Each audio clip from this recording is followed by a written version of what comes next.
අපි දෝලන හා තරංග පාඩමේ දැන් තරංග කොටසේ අවසානයට අවිල්ල ඉන්නේ. මේ ධ්වනි තීව්‍රතාව කියලා අපි සාකච්ඡා කරන්නේ ඒකේ අවසාන පරිච්ඡේදය. මේ කොටස කරාට පස්සේ දරුවන්ට සම්පූර්ණයෙන්ම මේ පාඩම අවසන් වෙනවා. ඒතර අපි මීට කලින් පාඩමේ සාකච්ඡා කරා ඩොප්ලර් ආචරණය කියලා සංසිද්ධියක්.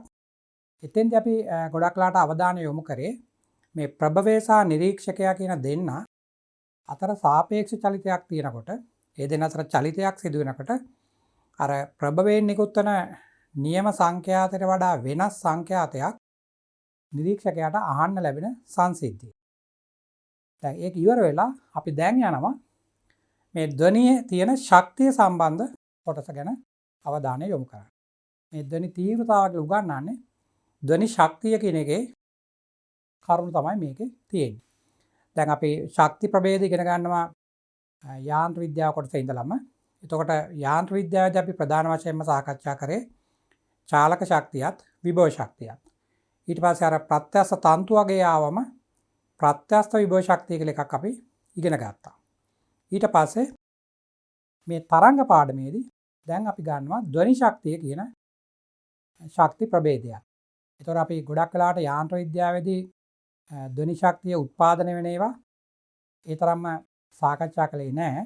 නමුත් මෙතෙන්දී අපි ඒක ගැන අවධානය යොමු කරනවා. දැන් අපි උස ගොඩනැගිල්ලක ඉඳලා වස්තුවක් බිමට අතහැරියොත් එහෙම නැත්නම් පොල් ගසකින් පොල් ගෙඩියක් වැටුනොත් අපි ඒ වෙලාවේ යාන්ත්‍ර විද්‍යාවේදී ගණන් හැදුවේ ගස මුදුනේ තියෙන විභව ශක්තිය පොළව ආසන්නයේ බිම පතිත වෙන්න ඕන්න මෙන්න තියලා තියෙන චාලක ශක්තියට සමානයි කියලා. නමුත් අපි දන්නවා පොල් ගෙඩියක් බිම වැදුනම විශාල ශබ්දයක් උත්පාදනය වෙනවා. ඒ ශක්තිය තමයි ධ්වනි ශක්තිය. ඒතර ඒ ධ්වනි ශක්තියත් ලැබුණේ අර මුලින් තිබුණු විභව ශක්තියෙන්. නමුත් යාන්ත්‍ර විද්‍යාව කොටසේදී අපි මේ ධ්වනි ශක්තිය උත්පාදනය වීම සම්බන්ධයෙන් අවධානය යොමු කරේ නැහැ. දැන් මේක තරංග පාඩමේ මේකේ වැදගත්ම දේ තමයි මේ ශබ්දය කියන එක. ඒතර මේ ශබ්දයේ අඩංගු ශක්ති ප්‍රභේදය තමයි මෙතන සාකච්ඡා කරන්නේ. දැන් මම කතා කරන හඬ ඔයාලගේ කනට එන්නේ වායුගෝලය හරහා සම්පීඩන විරලන කියලා වායුවේ ඇතිවන කැළඹීම නිසා. ඒතර ඒක හරහා අරගෙන එන්නේ ශක්තිය. ඒ ශක්තිය තමයි වායුගෝලය හරහා ඇවිල්ලා ඔයාගේ කනට සම්ප්‍රේෂණය කරලා මොළයට ගෙනියන්නේ සංඥාවක්. අන්නේ ශක්තිය තමයි මෙතන මේ කතා කරන්නේ.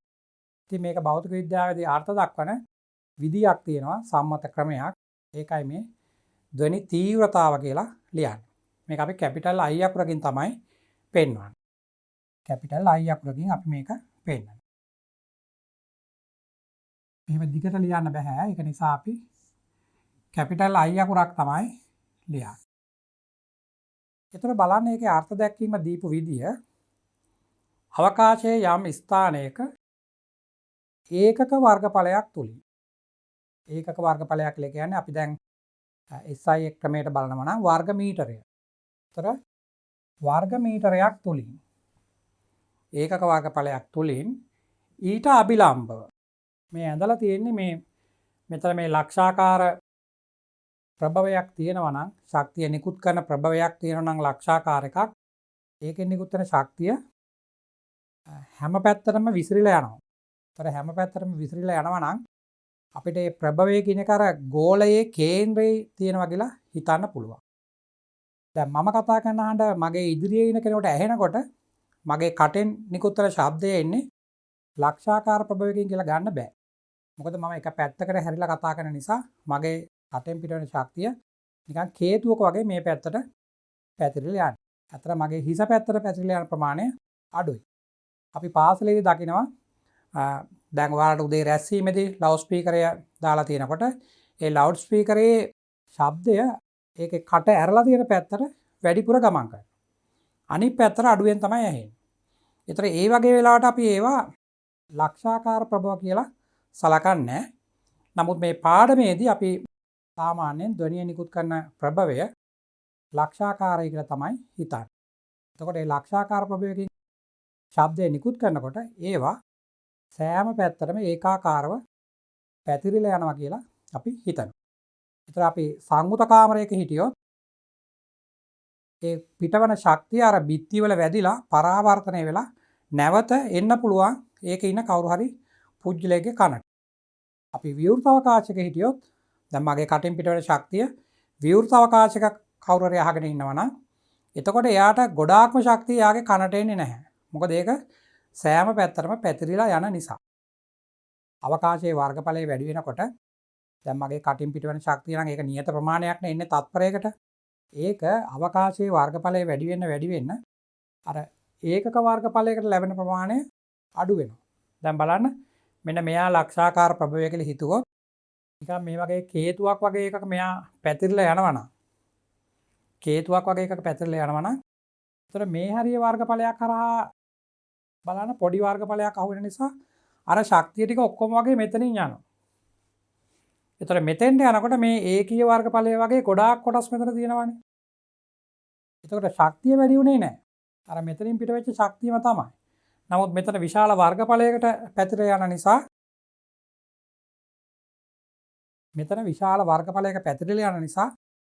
එක වර්ගඵලයකට ලැබෙන ප්‍රමාණය අඩු වෙනවා. ඒතර තමයි අපි කියන්නේ අපිට ශබ්දය හොඳින් ඇසුනේ නැහැ කියලා. ඒ කියන්නේ මේ ශක්තිය අපේ කන හරහා, කම් බෙරේ හරහා කන ඇතුළට යන ප්‍රමාණය අඩු වෙනවා කියන එක තමයි ඒ කියන්නේ. බලන්න මේ පාඩමේදී අපි ධ්වනි ශක්තිය උත්පාදනය කරන ප්‍රභවය ලක්ෂාකාර කියලා හිතුවොත් එයාගේ ශක්තිය ඒ ලක්ෂයෙන් අර අරීයව සෑම දිශාවකටම පැතිරලා යනවා කියලා තමයි සලකන්නේ.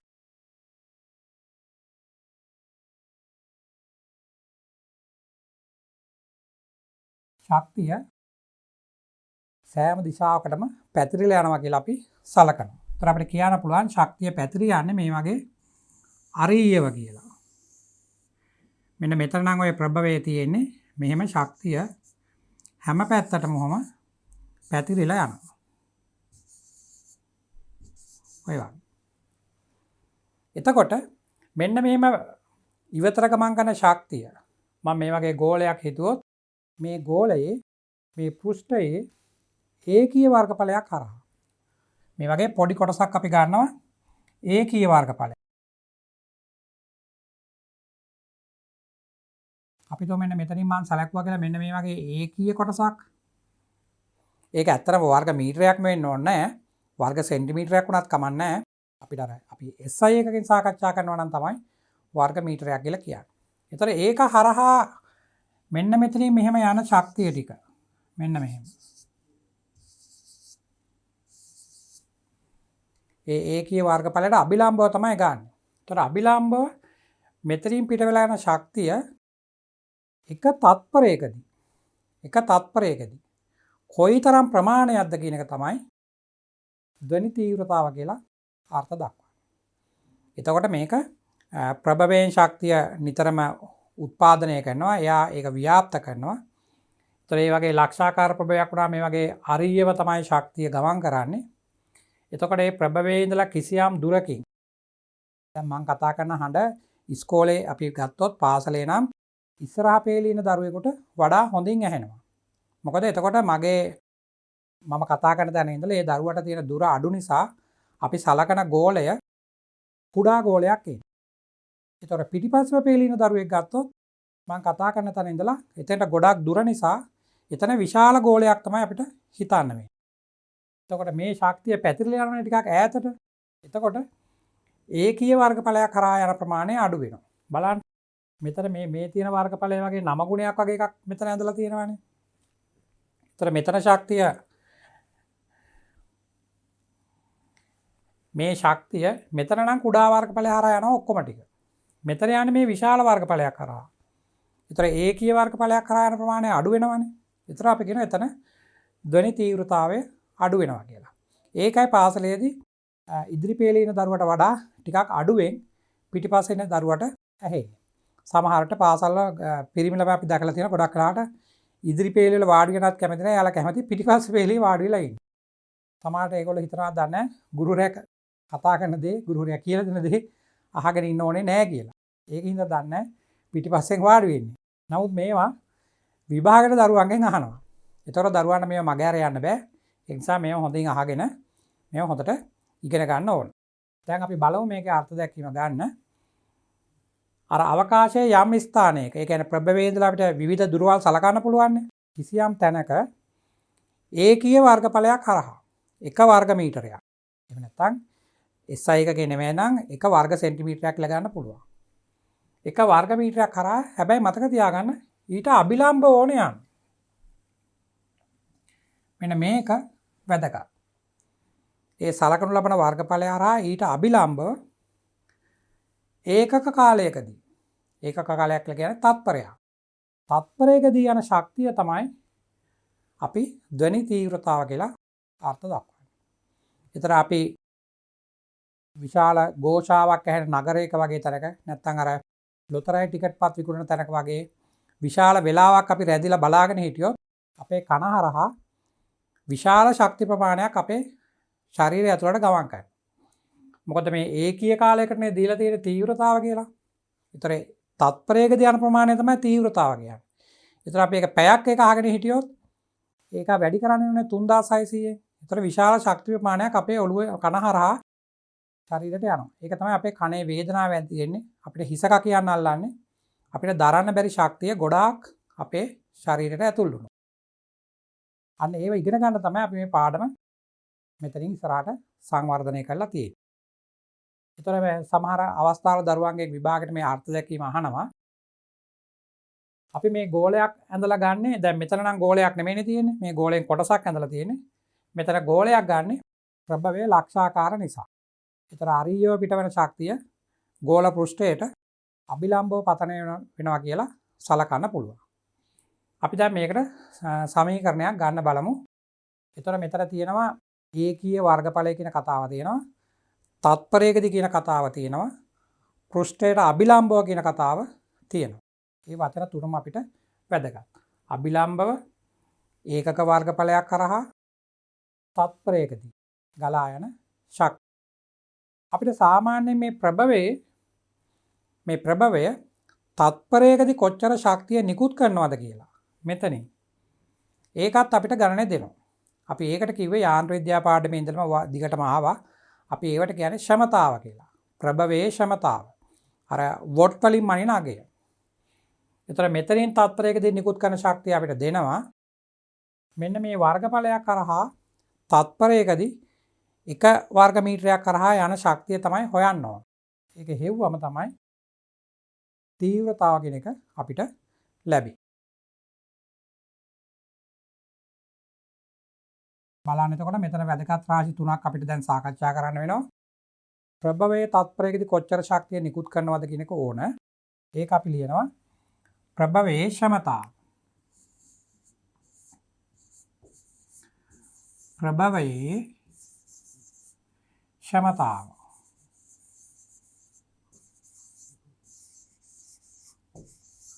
ඒක සාමාන්‍යයෙන් P අකුරෙන් තමයි හඳුන්වන්නේ. P watt. capital W තමයි ලියන්නේ. watt කියලා කියන්නේ තත්පරයට ජූල්. ඒතර තත්පරයට ජූල් P ප්‍රමාණයක් ප්‍රභවයෙන් නිකුත් කරනවා. දැන් මේක සෑම අතකම පැතිරලා යන නිසා අපි මේ ප්‍රභවයේ ලක්ෂාකාර කියලා හිතලා එයාගේ ඉඳලා අරියව අඳිමු මේ ශක්තිය ප්‍රචාරණය වෙන මාර්ග.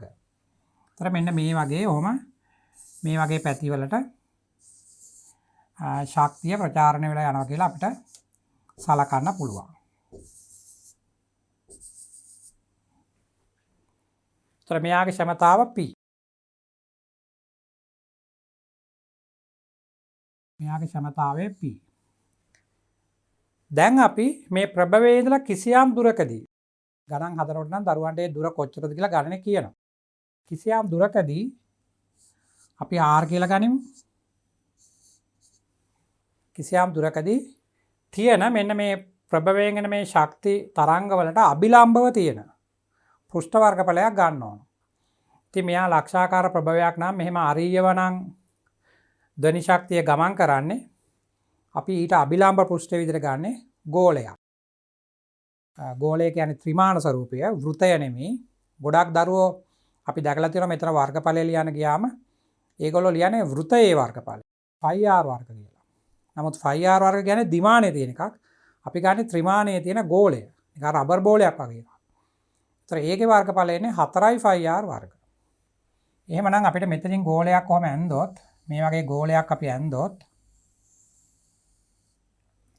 අපිට කියන්න පුළුවන් මේකෙන් පිටවන ශක්තිය මේ ගෝල පෘෂ්ඨය හරහා තමයි එළියට යන්නේ කියලා. එතකොට මේ සම්පූර්ණ ගෝලයේ වර්ගඵලය ගත්තම ඒක 4යි 5r වර්ග. මේකේ වර්ගඵලය a සමානයි 4යි 5r වර්ග. දැන් තව ටිකක් ඈතට ගියොත් මේ අරය වැඩි වෙනවනේ. ඒතර ගෝලයේ පෘෂ්ඨ වර්ගඵලය තව වැඩි වෙනවා. එතකොට ඒකීය වර්ගඵලයක් කරා යන ප්‍රමාණය අඩු වෙනවා. මොකද මෙයා නියතයක්නේ. දැන් මම ගන්න ඕන මේ තීව්‍රතාව කියලා ගන්න මෙන්න මෙතන තියෙන ඒකීය වර්ගඵලයක් කරා තත්පරයකදී යන ශක්තිය.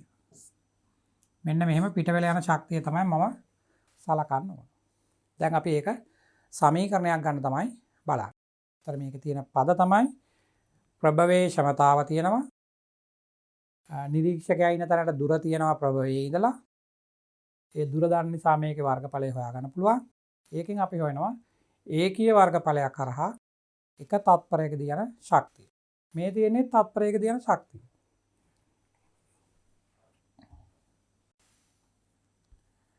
එහෙනම් අපිට ලියන්න පුළුවන් මෙන්න මේ වගේ සමීකරණයක්. capital A වර්ගඵලය හරහා capital A වර්ගඵලය හරහා තත්පර එකකදී ගමන් කරන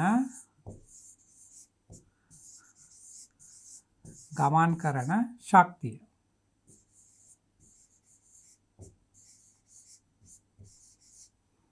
එයා සමාන වෙන්නේ P ට. මේක සමාන වෙන්නේ P ට. තත්පරයකදී ගමන් කරන ශක්තිය තමයි ක්ෂමතාව කියලා දෙන්නේ. ඒක තමයි විද්‍යාත්මක වචනේ. ඒතර ක්ෂමතාව P වොට් වලින්. ඒතර මේ කැපිටල් A වර්ගඵලයක් කරා මට වැඩන්නේ A වර්ගඵලයක් කරා මට ඕන ඒකීය වර්ගඵලයක් කරා. එහෙනම් ඒකීය වර්ගඵලයක් කරා තත්පරයකදී යන ශක්තිය හොයන්න මම මේ A වලින් මේ පැත්තට බෙදන්නවා. ඒතර මට ලියන්න පුළුවන් ඒකීය වර්ගඵලයක් හරහා ඒකීය වර්ගඵලයක් හරහා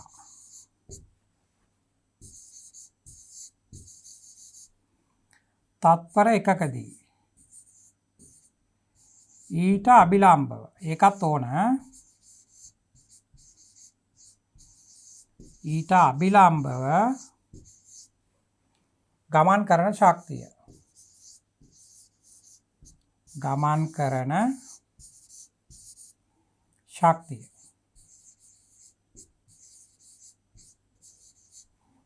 මොකද තීව්‍රතාව අර්ථයක් වන්නේ එහෙමයිනේ. ඒකීය වර්ගඵලයක් කරා ඒ පෘෂ්ඨයට අභිලම්බව ගමන් කරන ශක්තිය. ඒතර මේක සමාන වෙනවා දරුවන්ට. අතන අපි උඩ ලියලා තියෙන ඒ වර්ගඵලයක් කරානේ. එහෙනම් ඒකීය වර්ගඵලයක් කරා ගමන් කරන ශක්තිය අපිට ලියන්න පුළුවන් P බෙදීම A කියලා. P බෙදීම A. ඒතර මේක ගෝලයක් නිසා ගෝලයක් කියලා සැලකුව නිසා මොකද මේ ප්‍රභවයේ ලක්ෂාකාර නම් අර ඊට අභිලම්බ පෘෂ්ඨය විතර ගන්න ගෝලය. ඒක නිසා මේ ඒකේ වෙනුවට ලියන්න පුළුවන් දරුවන්ට 4යි 5r වර්ග. එහෙනම් මේක ලියන්න පුළුවන් P බෙදීම 4යි 5r වර්ග. දැන් බලන්න මෙතන තියෙන දිග වාක්‍ය ඒකීය වර්ගඵලයක් හරහා ඊට අභිලම්බව තත්පරයකදී ගමන් කරන ශක්තිය. අන්නේ දිග වාක්‍යයට තමයි අපි කියන්නේ ධ්වනි තීව්‍රතාව කියලා. ධ්වනි තීව්‍රතාව. එහෙනම් අපිට ලියන්න පුළුවන් මේ ටික මෙහෙම ලියන්නේ නැතුව අපිට ලියන්න පුළුවන් ධ්වනි තීව්‍රතාව. ඒකට අපි ලියන අකුර කැපිටල් I. එහෙනම් I සමානයි ධ්වනි තීව්‍රතාව I සමාන වෙනවා P බෙදීම 4යි 5r වර්ග. ඒතර P කියන්නේ ප්‍රභවයේ ක්ෂමතාව. ඒක නියතයක්. ඒක අපිට ප්‍රභවයේ දුන්නම ඒකේ සඳහන් කරලා තියෙනවා. දැන් අපි දන්නවනේ විදුලි ආලෝක බල්බයක් ගත්තාම ඒකේ ක්ෂමතාව ගහලා තියෙනවා. දැන් පරණ කාලේ බල්බ් වල නම් අර කහ පාට එළිය නිකුත් කරන ෆිලමන්ට් එක තියෙන බල්බ් එක ඒක වෝට් 75යි 100යි ඒ වගේ තමයි ඒකේ ක්ෂමතාව සඳහන් කරලා තියෙන්නේ. දැන් අපි අද පාවිච්චි කරන LED බල්බ් වල අර එළියම දෙනවා වෝට් 5යි 7යි 12යි අන්න ඒ වගේ පොඩි අගයකින්. ඒක තමයි ක්ෂමතාව. ඒකේ උපකරණේ ගහලා තියෙනවා. ඒතර මේක දාන්නවා මේ R කියන එක ගන්න වෙන්නේ ප්‍රභවයේ ඉඳලා මේ නිරීක්ෂකයා ඉන්න තැනට තියෙන දුරෙන්. ඒකනේ ගෝලය සලකන්නේ. ඒතර R උත් දාන්නවා නම් මට I හොයා ගන්න පුළුවන්. බලන්න මේ P නියතයි 4යි 5 නියතයි. අරේ විතරයි වෙනස් වෙන්නේ. ඒක ඉර යටනේ ඉන්නේ. ඉර යට ඉන්නේ ඊටත් වර්ගත් වෙලා ඉන්නේ. එහෙමනම් ප්‍රභවයෙන් ඈතට යන්න ධ්වනි තීව්‍රතාව වේගයෙන් අඩු වෙනවා. වේගයෙන් අඩු වෙනවා. ඒක තමයි ඔයාලගේ ගුරුවරයා කතා කරන වෙලාවට ළමයි ටිකක් ඈතින් හිටියොත් ළමයින්ට ඒ ගුරුවරයා කතා කරන දේ හොඳින් ශ්‍රවණය වෙන්නේ නැත්තේ. අනිත් පැත්තට ගුරුවරයාට එනවා ළමයි කතා කරන ශබ්ද. මොකද ළමයි කතා කරන ශබ්ද එක ළමයෙක් නෙමෙයි. ළමයි පන්ති ළමයි 40ක් ඉන්නවා නම් ඒ 40ම හෙමින් කොඳුර වගේ කතා කරා වුණත් ඒ හැමෝගෙම නිකුත් වෙන ශක්තිය අනිත් පැත්තට එනවා. ඒතර ගුරුවරයාගේ කනට ඒ විශාල ශබ්දයක් ඇතුල් වෙනවා. ඒකයි නිතරම ගුරුවරු කෑ ගහන්නේ ළමයින්ට කෑ ගහන්න එපා කියලා. ඒක දෙපැත්තට වෙන්නේ එහෙමයි. ළමයි 40 ඉන්නකොට ගුරුවරයාගේ හඬ ළමයින්ට බෙදිලා යනවා. ළමයි කතා කරනකොට ඒ ශබ්ද එකතු වෙලා ගුරුවරයාට එනවා. ඒකයි වෙන්නේ. මෙන්න මේකෙන් තමයි අපි ධ්වනි තීව්‍රතාව අර්ථ දක්වන්නේ. ඒතර P නියතයක් 4යි 5 නියතයක් මෙයා රඳා පවතින්නේ දුරේ වර්ගය මත. ඒතර මේකේ ප්‍රස්ථාරය එහෙම දරුවෝ අඳින දණන් ඉන්නවනේ. අපිට මේක තව ඩිංගක් ලියන්න පුළුවන්. මේ නියත ටික අයින් කරොත් අපිට ලියන්න පුළුවන් ධ්වනි තීව්‍රතාව I කියන එක ප්‍රතිලෝමව සමානුපාතිකයි දුරේ වර්ගය කියලා. මේ I කියන එක නා තීව්‍රතාව සමානුපාතික වෙනවා 1 බෙදීම R වර්ගයට. සාමාන්‍යයෙන් මේ කොටස විතරක් ගත්තම අපි කියනවා ධ්වනි තීව්‍රතාවය ප්‍රතිලෝම වර්ග නියමය පිළිපදී කියලා. ප්‍රතිලෝම වර්ග නියමය පිළිපදී කියලා මෙන්න මේ කොටස විතරක් ගත්තා. මේ වගේ භෞතික විද්‍යාවේ ප්‍රතිලෝම වර්ග නියමය පිළිපදින තවත් රාශි ගොඩක් තියෙනවා. දැන් අපි පාඩම් වල මුල හරියන නිසා අපිට යාන්ත්‍ර විද්‍යාවේදී ඒ වගේව හම්බ වෙන්නේ නැහැ. මෙතන තමයි ඉස්සෙල්ලම හම්බ වෙන්නේ ධ්වනි තීව්‍රතාවයේදී. මීට පස්සේ ලැබෙන ගුරුත්වාකර්ෂණ ක්ෂේත්‍ර, ස්ථිති විද්‍යුත් ක්ෂේත්‍ර, චුම්බක ක්ෂේත්‍ර අන්න ඒ වගේ පාඩම් වලදී දරුවන්ට මේ සමීකරණ නිතර දකින්න පුළුවන්. මෙන්න මෙහෙම කිසියම් රාශියක් දුරේ වර්ගයට මේ වගේ ප්‍රතිලෝම දැක්කොත් ඒ වගේ එකකට අපි කියනවා ප්‍රතිලෝම වර්ග නියමය පිළිපදිනවා කියලා. මේකේ ප්‍රස්ථාරය ඇන්දොත් මේ වගේ තමයි තියෙන්නේ.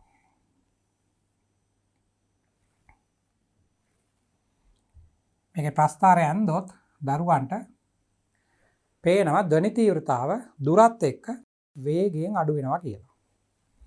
මෙන්න මේ වගේ ප්‍රස්ථාරයක් තමයි තියෙන්නේ. මේ පැත්තට දුර මීටර් වලින් මනින්නේ. මේ පැත්තේ මනින්නේ තීව්‍රතාව. උතර බලන්න තීව්‍රතාව කියන ඒකක බලන්න. තීව්‍රතාව එන්නේ P බෙදීම R වර්ගයෙන් එන්නේ. උතර P කියන්නේ ක්ෂමතාව. ඒ කියන්නේ ඒක වොට්. එහෙම නැත්නම් තත්පරයට ජූල්. උතර මෙතන වොට් ඉන්නවා ඉර යටින් ඉන්නවා වර්ග මීටර. උතර ඒක ඉර උඩට ගත්තම අපිට ලියන්න පුළුවන් මෙයාගේ ඒකක වොට් වර්ග මීටරයට කියලා. මේක තමයි ඒකක. දැන් තීව්‍රතාව දුරේ වර්ගයට ප්‍රතිලෝම නිසා දුර වැඩි වෙනකොට මේක වේගයෙන් අඩු වෙනවා. මෙන්න මේ වගේ graph එකක් තමයි අපිට අඳින්න පුළුවන්. විභාගේ බහුවර්ණ වල මේ ප්‍රස්ථාර අහනවා. ඒක නිසා මේව මතක තියාගන්න. ප්‍රතිලෝම වර්ග නියමය පිළිපදිනවා.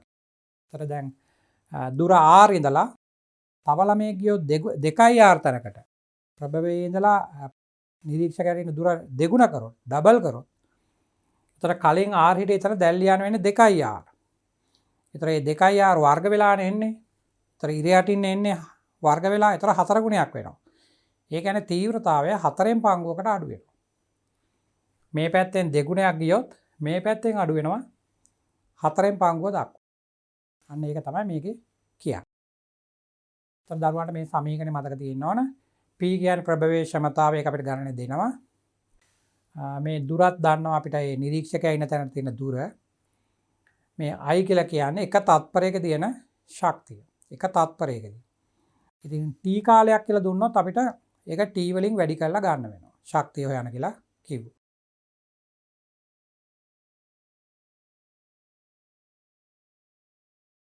මේ තියෙන මම මේ සාකච්ඡා කරපු ටික බලන්න. කැපිටල් A වර්ගඵලයකට අභිලම්බ ලෙස. අනිවාර්යයෙන් මේ අභිලම්බ කියන කතාව ඕන. අභිලම්බ ලෙස ගලන ධ්වනි ක්ෂමතාව P වන. ක්ෂමතාව කියන්නේ ප්‍රභවයේ ක්ෂමතාව. ඒක P විට එම ස්ථානයේ ධ්වනි තීව්‍රතාව තමයි මේ හොයන්නේ. දැන් අපි දන්නවා අර දේශපාලන වේදිකාවල සමහර වෙලාවට දක්ෂ කතිකයෝ ඊටාම වේගයෙන් කතා කරනවා. ඒ කියන්නේ ඒගොල්ලොන්ගේ කටින් එක තත්පරයකදී පිට කරන ශක්තිය හුඟක් වැඩි. ඒතර මයික්‍රොෆෝනේ නැතත් මිනිස්සු ඒවට ආසක්ත වෙලා නිකන් බලාගෙන ඉන්නවා වශී වෙලා වගේ කතාවට. ඒ මොකද යාලා තත්පරයකදී පිට කරන ශක්තිය ගොඩාක් වැඩි. එතකොට ගොඩාක් ඈත ඉන්න කෙනාටවත් ඒක හොඳින් ඇහෙනවා. දැන් අපි සමහරලාට දරුවෝ දැකලා ඇති මේ පොඩි ළමයි හිටිය ගමන් කනට කරලා තව ළමයෙක්ගේ හූවක් කියන. එහෙම නැත්නම් මේ කාඩ්බෝඩ් ෆයිල් එකක් වගේ එකක් රෝල් කරලා කනට තියලා අපි ශබ්දයක් පිට කරනවා. ඒතර ඒ වගේ වෙලාවට ශබ්දය හැම පැත්තටම පැතිරෙලා යන්නේ නැහැ.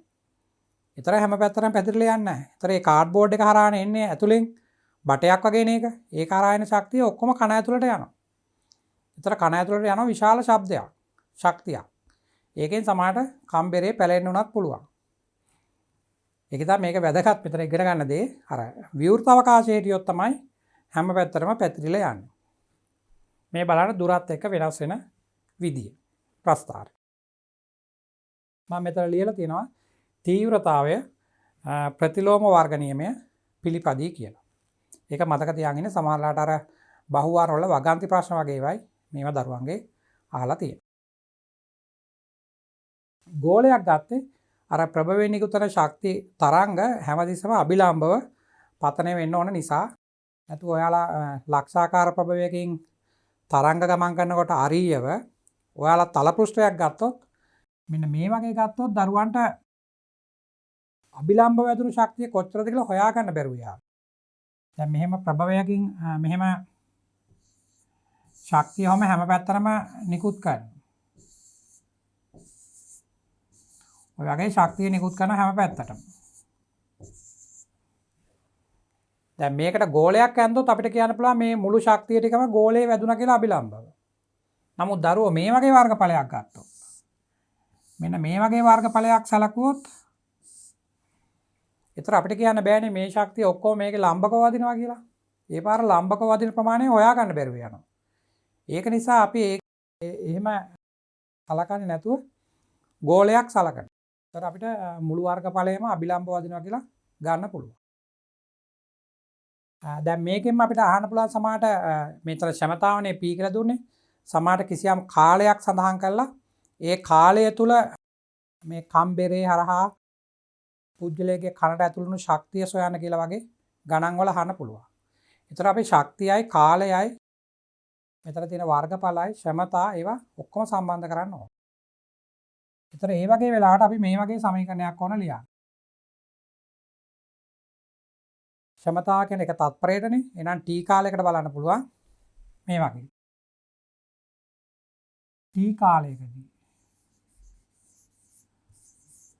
t කාලයකදී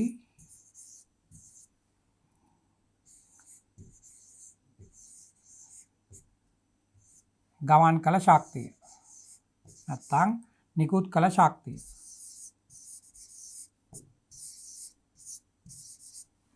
අපි ශක්තිය ලියන්නේ E වලින්. ඒතර E කියන එක ලියන්න පුළුවන් PT කියලා. P කියන්නේ තත්පරයටනේ ඒක කාලයෙන් වැඩි කරාම හරි. E සමානයි PT. මෙන්න මේ සමීකරණයෙන් පුළුවන් අපිට එක තත්පරයකදී නිකුත් කරපු ශක්තිය හොයන්න. එහෙම නැත්නම් I දීලා තියෙනවා නම් තීව්‍රතාව දීලා තියෙනවා නම් එතකොට අපිට ලියන්න පුළුවන් ශක්තිය තීව්‍රතාව I තීව්‍රතාව කියලා කියන්නේ ඒකීය වර්ගඵලයක්නේ. ඒතර කම් බෙරේ වර්ගඵලය ගත්තොත් ඒකෙන් වැඩි කරන්න ඕන. ඒතර IE අදාළ වර්ගඵලය. මේ තියෙන I කියලා කියන්නේ ඒකීය වර්ගඵලයක් කරානේ. ඒතර කිසියම් වර්ගඵලයක් කරා යන ප්‍රමාණය වහන්නේ ඒකෙන් වැඩි කරන්න ඕන. ඊට පස්සේ කාලයෙන්ුත් වැඩි කරන්න ඕන. ඒතර IAT. ඉතින් මේ සමීකරණ මොකක් හරි එකක් දාලා අපිට සොයන්න පුළුවන් මුළු ශක්තියක් කාලයත් සඳහන් කරලා තිබුණොත්. මේ සමීකරණත් දරුවන්ට මතක තියෙන්න ඕන. මේ I කියන්නේ තීව්‍රතාව, මේ තියෙන්නේ වර්ගඵලයක්, එතන මේ තියෙන්නේ ශක්තිය ගමන් කළ කාලය. මේවා තමයි මේකේ තියෙන මූලික සමීකරණ.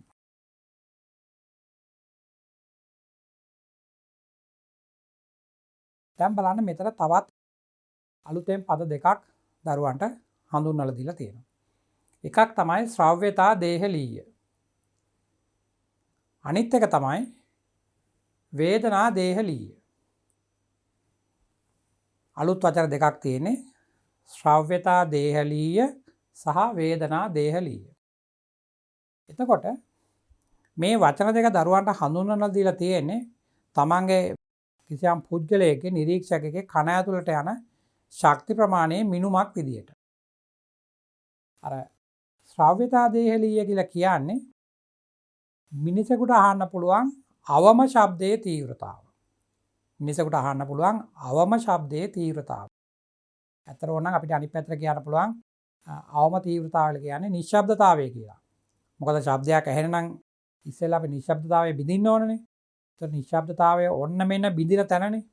අවශ්‍ය නම් අපිට ඒක නිශ්ශබ්දතාවය කියලා කියන්නත් පුළුවන්. වේදනා දේහලීය කියලා කියන්නේ කනට වේදනාවක් ඇති නොවන විදියට. කනට වේදනාවක් ඇති නොවන විදියට අපිට අහන්න පුළුවන් උපරිම තීව්‍රතාව. උපරිම තීව්‍රතාව. ඒතර අහන්න යන්තමින් අහන්න පුළුවන් ශබ්ද එක පැත්තක තියෙනවා. උපරිමයෙන් අහන්න පුළුවන්, ඒ කියන්නේ වේදනාවකින් තොරව අහන්න පුළුවන් උපරිම ශබ්දය අනිත් පැත්තේ තියෙනවා. ඒ දෙන්නට අපි කියනවා ශ්‍රව්‍යතා දේහලීය සහ වේදනා දේහලීය කියලා. එතකොට මේ පාඩමේ මුල හරිය අපි සාකච්ඡා කරනවා සංඛ්‍යාත පරාසයක් ගත්තම, විශාල සංඛ්‍යාත පරාසයක් ගත්තම මිනිසාගේ කන සංවේදී වෙන්නේ මෙන්න මේ සංඛ්‍යාත පරාසයේ තියෙන සංඛ්‍යාත විතරයි. ඒ කියන්නේ හර්ට්ස් 20 ඉඳලා කිලෝ හර්ට්ස් 20 කියලා තියෙන. ඒ කියන්නේ හර්ට්ස් 20000. ඒතර 20යි 20000යි තමයි මෙතන තියෙන්නේ. අර මතක තියාගන්න තමයි මේක කිලෝ හර්ට්ස් කරලා 20 කියලා ලියලා තියෙන්නේ. සාමාන්‍යයෙන් ඊටාම සම්පූර්ණයෙන්ම නිරෝගී පුද්ගලයෙකුට හර්ට්ස් 20 ඉඳලා 20000 දක්වා සංඛ්‍යාත පරාස අහන්න පුළුවන් කියලා තමයි සම්මතය පිළිගන්නේ. නමුත් අපි ප්‍රායෝගිකව මේවා අහලා බලන්න ගියොත් අපිට මං හිතන්නේ හර්ට්ස් 20 වගේ ඒවා ඇහෙන්නේ නැහැ. ඒ වගේම 20000 වගේ ඒවත් ඇහෙන්නේ නැහැ. කිසියම් පරාසයක් තමයි ඇහෙන්නේ. අපි පොඩි වීඩියෝ එකක් අරගෙන බලමු මේ සංඛ්‍යාතය වෙනස් වෙන විචලනය වෙන දත්තයක් අරගෙන බලමු කොහොමද අපිට ඒවයි සංඛ්‍යාත පරාසල අහන්න පුළුවන් කියලා. අපි මෙතන කිව්වට මේ 20යි 20000යි ඇහෙනවා කියලා ඔයාලත් නිරීක්ෂණය කරලා බලන්න ඔයාලට කොයිතරම් පරාසයක සංඛ්‍යාත අහන්න පුළුවන්ද කියලා.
බලන්න දැන් අපි මෙතන කිව්වා හර්ට්ස් 20 ඉඳන් 20000 දක්වා සංඛ්‍යාත පරාස දරුවන්ට අහන්න පුළුවන් කියලා. නිරෝගී පුද්ගලයන්ට.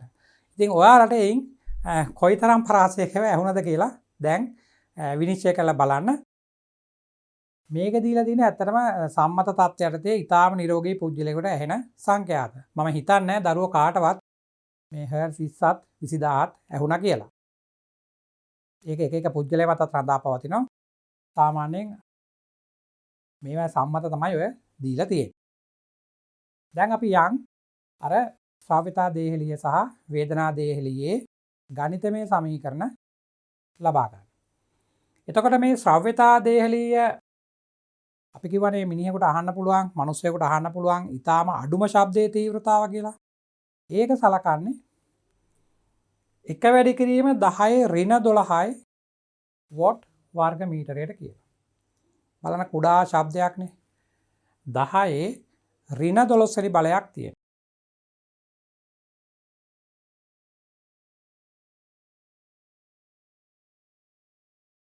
එක වර්ග මීටරයක් හරහා තත්පරයකට ඊට අභිලම්බව ගමන් කරන ශක්තිය 10 ඍණ 12 වෙනි බලයක්. අන්න ඒ වගේ ඉතා කුඩා ශක්තියක් කණ ඇතුළට ගමන් කරනවා නම් ඒක අහන්න පුළුවන් කියලා තමයි කියන්නේ. ශ්‍රාව්‍යතා දේහලිය අපි ඒක සාමාන්‍යයෙන් අංකණය කරනවා මේ I note වලින්. ඒක මෙන්න මේ වගේ අගයක්. ශ්‍රාව්‍යතා දේහලිය I note ඒක සමාන වෙන්නේ එක වැඩි කිරීම 10 ඍණ 12 වෙනි බලය. 10 ඍණ 12 වෙනි බලය කියන්නේ දශම ස්ථාන 12ක්නේ. ඊටාම කුඩා ශක්තියක්. මේක වොට් වර්ග මීටරයට. කියන්නේ වර්ග මීටරයක් කරහා තමයි මෙච්චර ප්‍රමාණයක් ගමන් කරන්න ඕන. එහෙම ගණන් කරොත් ඒක මිනිස්සුන්ට යන්තමින් ඇහෙන්න පටන් ගන්නවා කියලා තමයි සලකන්නේ. යන්තමින් ඇහෙන්න පටන් ගන්නවා කියලා කියන්නේ ඇත්තටම නිශ්ශබ්දතාවය වගේ එකක් බිඳිනවා කියන එක. දැන් සංගීතඥයන්ට නම් අපි දන්නවා නිශ්ශබ්දතාවය කියලා කියන්නේ ස්වරයක්. ඒකත් ඇත්තටම හඬක් ඒගොල්ලොන්ට. අපි සංගීතය කියලා ඇත්තටම අහන්නේ කිසියම් සමාන්තර කාලපරාසවලදී නිශ්ශබ්දතාවය බිඳීමනේ. සංගීතයේ උත්පාදනය නිතර ඉන්නේ. ඒගොල්ලෝ නිශ්ශබ්දතාවයත් ස්වරයක් විදිහට තමයි සලකන්නේ. ඒතර මෙන්න මේක තමයි අහන්න පුළුවන් අඩුම තීව්‍රතාව. වැඩිම තීව්‍රතාව තමයි වේදනාකාරී දේහලිය. වේදනාකාරී දේහලිය 1 කියලා ගන්න. 1 වොට් වර්ග මීටරයට. වේදනාකාරී දේහලිය.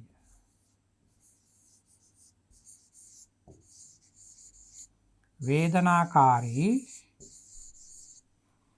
දේහලිය.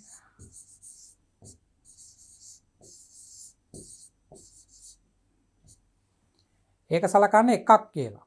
වර්ග මීටරයකට එක තත්පරයකදී යනවලු ජූල් 1ක්. මේ වගේ එකක්. 1යි වොට් වර්ග මීටරයට. ඒතර බලන්න මෙතන මේ දශම ස්ථාන නැහැ. ඒක එක තියෙන්නේ. අතන දිනවා දශම ස්ථාන 12ක්. ඒතර මේකත් එක්ක සංසන්දනය කරොත් නම් මේක ඊටාම විශාල අගයක්.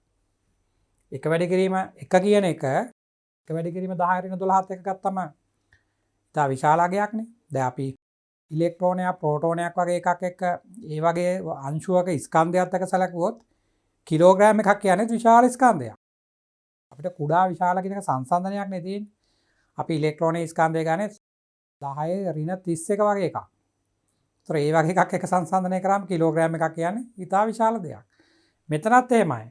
මේකත් එක්ක සංසන්දනය කරොත් මේක ඉතා විශාල අගයක්.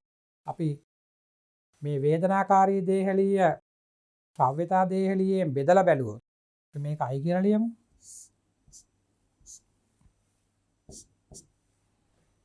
වේදනාකාරී දේහලිය I සමානයි 1 නම් ශ්‍රාව්‍යතා දේහලිය එක වැඩි කිරීම 10 ඍණ 12 නම් අපි මෙයා වගේ කී ගුණයක්ද කියලා බලමු. ඒක බලන්න පුළුවන් අපිට. මේ I කියන එක අපි බෙදනවා මේ I කියන එක්කෙනා අපි බෙදනවා I note වලින්. අපිට අහන්න පුළුවන් අඩුම ශබ්දයෙන්. ඒ කියන්නේ වේදනාවක් ඇති කරන තීව්‍රතාවය අපි අහන අඩුම ශබ්දයේ වගේ අඩුම ශබ්දයේ තීව්‍රතාව වගේ කී ගුණයක්ද කියලා. ඒතර උඩ තියෙන්නේ 1. ඉර යට තියෙන්නේ 1 වැඩි කිරීම 10 ඍණ 12. දැන් ඒකක කැපෙනවනේ. මේකත් එන්නේ වෝට් වර්ග මීටරයට, මෙයත් එන්නේ වෝට් වර්ග මීටරයට. ඒතර ඒකකේ කැපිලා යනවා. දැන් මේ ඍණ 12 වෙනි බලය උඩට ගියාම අපිට එනවා 10 12 වෙනි බලය. ඒතර 10 12 වෙනි බලය කියලා කියන්නේ බිංදු 12. එහෙනම් මිනිසුන්ට අහන්න පුළුවන් අඩුම තීව්‍රතාවයයි වැඩිම තීව්‍රතාවයයි. වැඩිම කියලා කියන්නේ වේදනාවකින් තොරව අහන්න පුළුවන් වැඩිම එක. ඒ දෙක අතර අනුපාතය තියෙනවා 10 12. එහෙනම් අපිට තීව්‍රතා මට්ටම් තීව්‍රතා වර්ග 10 12ක් දක්වා විවිධ ශබ්ද මිනිස්සුන්ට අහන්න පුළුවන්. ඒකනේ මේකෙන් කියන්නේ. වැඩිම එකයි වේදනාවකින් තොරව අහන්න පුළුවන් වැඩිම එකයි අඩුම එකයි අතර තියෙන අනුපාතයනේ මේ 10 12. එහෙනම් විවිධාකාර ශබ්ද. එක එක જાතියේ තීව්‍රතා. ඉතින් අපිට හිතා ගන්නත් බෑනේ. 10 12 වෙනි බලයක් කියලා කියන්නේ බිංදු 12ක් ලියන්න වෙනවනේ. අන්න ඒ වගේ විවිධාකාර ශබ්ද ඉතා විශාල ප්‍රමාණයක් මිනිස් කනට ශ්‍රවණය කරන්න පුළුවන් කියලායි කියන්නේ. ඒතර මේ අගයන් දෙක මේ I note වල අගය එක වැඩි කිරීම 10 ඍණ 12 කියන එක ඒක සම්මත අගයක් වුණාට විභාගයට යනකොට අපිට ඒවා මතක තියාගෙන යෑමේ අවශ්‍යතාවයක් නැහැ. ඒ ගන්න සුළු කිරීම කරන්න මේ අගය අවශ්‍ය නම් ඒක දත්තයක් විදිහට ඒගොල්ලෝ අපිට ඒක දීලා තියෙනවා. එහෙම නැතුව දරුවෝ මේව මතක තියාගෙන ගිහිල්ලා සමීකරණ වලට ආදේශ කරනකොට I note මේ අගය ආදේශ කරන්න බෑ. ඒ කියන්නේ ඒක දීලා නැත්තම් ගණනේ අපිට ඒක අවශ්‍ය නැහැ කියන එකයි කියවෙන්නේ. ගොඩක් ලාට අපි දැකලා තියෙන උත්තර පත්‍ර වල දරුවෝ ගණනේ දීලා නැති දත්ත තමන්ගේ මතකයෙන් ආදේශ කරනවා. එහෙම කරන්න බෑ විභාග ප්‍රශ්න පත්‍ර වලදී. ඒක දීලා නැත්තම් ඒකේ අදහස් කරන්නේ ඒක අවශ්‍ය නැහැ කියන එක. ඒතර ශ්‍රාවිතා දේහලියත් එහෙමයි. දරුවන්ට ඒක ගණන සුළු කිරීමේදී අවශ්‍ය වෙන්නේ නැත්තම් ඒක සමීකරණ සුළු කරනට කැපිලා යනවා. ඒතකොට ඒක I note එකම තියාගෙන යන්න මේ යගේ ආදේශ නොකර. ඒක ඇත්තටම අවශ්‍ය නම් දත්තේ විදිහට ඒක දීලා තියෙනවා.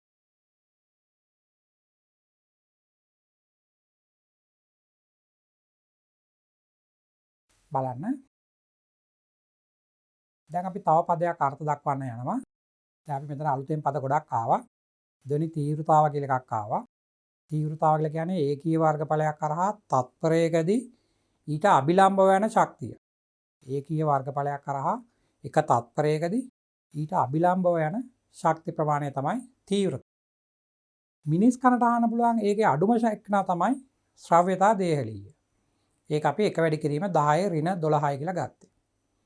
වේදනාවකින් තොරව අහන්න පුළුවන් උපරිම තීව්‍රතාවය තමයි වේදනාකාරී දේහලීය කියලා ගත්තේ. ඒක 1යි. 1යි වෝට් වර්ග මීටරයට. ඔන්න ඔවා තමයි දැන් ආව පද. දැන් මෙතන ඇවිල්ලා තිනවා තව පදයක් අලුතෙන් ධ්වනි තීව්‍රතා මට්ටම කියලා. ධ්වනි තීව්‍රතා මට්ටම. සාමාන්‍යයෙන් සවුන්ඩ් ලෙවල් කියලා තමයි පොත්වල ඔක තියෙන්නේ. සංකේතයක් විදිහට අපි මේ බීටා කියන එක තමයි පාවිච්චි කරන්නේ. බීටා කියන එක තමයි පාවිච්චි කරන්නේ. බලන්න මෙතන තියෙන මේ වාක්‍යය මොනවද කියන්නේ කියලා. ශ්‍රව්‍යතා දේහලීය හා වේදනා දේහලීය. ඒ කියන්නේ I note කියන එකයි I කියන එකයි. අතර වූ විශාල ධ්වනි තීව්‍රතා පරාසයකම. ඒ කියන්නේ විශාල ධ්වනි තීව්‍රතා පරාසයක දැන් 10 12 වෙනි බලයක්නේ. විවිධාකාර ශබ්ද. පැහැදිලි ලෙස ශ්‍රවණය කිරීමට අදාළව කණේ ක්‍රියාකාරීත්වය. දැන් අපි හිතුවට දැන් 10 12 වෙනි බලයක් කියන්නේ බිංදු 12ක්නේ. ඒ වගේ විවිධාකාර ශබ්ද එච්චර විශාල ප්‍රමාණයක් කනට ඒ විදිහටම තේරුම් ගන්න බෑ. ඒක නිසා කන මේවට සංනිවේදනය කරන්නේ සංවේදනය වෙන්නේ කන එක එකිනෙකට වෙනස් ශබ්ද දෙකක් විතර අඳුනගන්නේ අර තීව්‍රතාවය වෙනස් වෙන විදිහටම නෙමෙයිලු.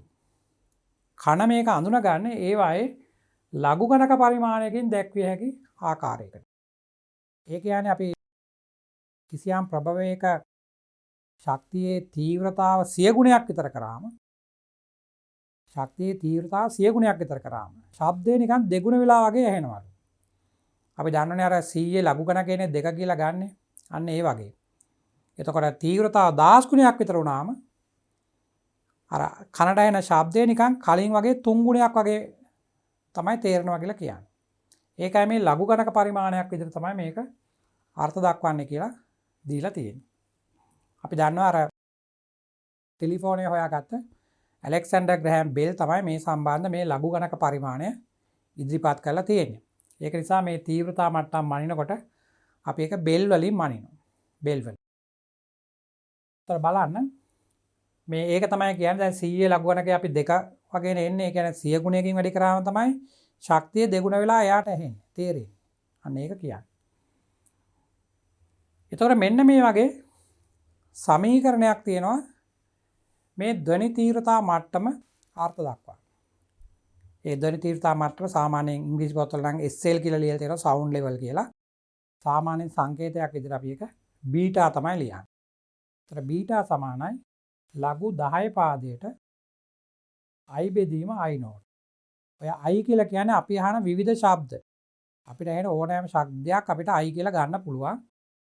මේ ඉර යට තියෙන්නේ අපිට ඇහෙන අඩුම ශබ්දයේ තීව්‍රතාව. අර ශ්‍රාව්‍යතා දේහලියේ තීව්‍රතාව තමයි ඉර යට තියෙන්නේ. ඒතර ශ්‍රාව්‍යතා දේහලියේ වගේ කී ගුණයක්ද කියන එක අපිට ඇහෙන ශබ්දය I ඒක අරගෙන ඒකේ අනුපාතය අරන් ඒකේ 10 පාදයට ලඝු ගණකය ගන්නවා. දැන් සාමාන්‍යයෙන් උසස් පෙළ ගණිත විෂය ධාරාව හදාන දරුවෝ ලඝු ගණක ගණන් හදනකොට 10 පාදයෙන් නෙමෙයි හදන්නේ. අර E වල පාදයෙන් තමයි ගණන් හදන්නේ. ඒක තමයි අර ඒගොල්ලෝ LN කියලා ලියන්නේ. නමුත් මතක තියාගන්න මේ තීව්‍රතා මට්ටම හොයනකොට එතන අර්ථ දැක්වීම තියෙන්නේ ලඝු ගණකය 10 පාදයට. ඒතර මෙතන ලඝු ගණකයක් පදයක් සඳහන් වෙලා තියෙන නිසා දැන් මේවයි ගණන් සුළු කරන්න යනකොට දරුවන්ට ලඝු ගණක සුළු කිරීම පිළිබඳව කිසියම් අවබෝධයක් තියෙන්න ඕන. උත්තර පත්‍ර බලනකොට පේනවා දරුවන්ට සමහර වෙලාවට අර 10 පන්තියේදී ලඝු ගණක කරාට පස්සේ ගොඩක් වෙලාවට මේවා අමතක වෙලා යන නිසා ලඝු ගණක හරියට වරද්දනවා. ඒ නිසා මෙන්න මෙතෙන්දී අපිට ලඝු ගණක සම්බන්ධ පොඩි මතකයක් නැවත අවදි කරගන්න වෙනවා. බලන්න මෙතන තව දෙයක් කියලා තියෙනවා.